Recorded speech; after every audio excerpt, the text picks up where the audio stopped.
Termoidraulica Susin. Se compri una caldaia, in omaggio il condizionatore. Termoidraulica Susin a 0 branco. Sarà una vigilia di Natale all'insegna della costante presenza dell'alta pressione e dunque in compagnia di un tempo stabile, sia pure nebbioso, sulle pianure. Vediamo il dettaglio del 24 dicembre.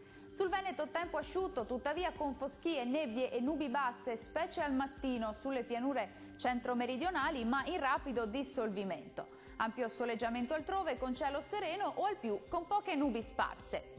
Le temperature massime saranno comprese tra 4 e 7 gradi, minime tra -3 e 0 gradi.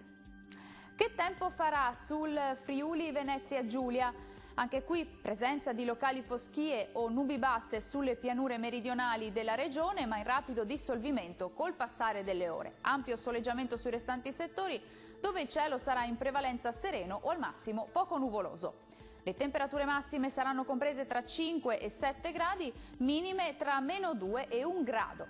Concludiamo infine con uno sguardo alla situazione del Trentino Alto Adige. Sarà una bellissima giornata di sole sulla nostra regione, ampio soleggiamento dunque su tutti i settori. Il cielo si presenterà in prevalenza sereno o solo localmente poco nuvoloso, specie sull'Alto Adige.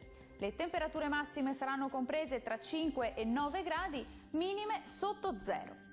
Il mare sarà generalmente calmo, i venti deboli da nord-ovest. Dal meteo di Antenna 3 per ora è tutto, arrivederci al prossimo aggiornamento.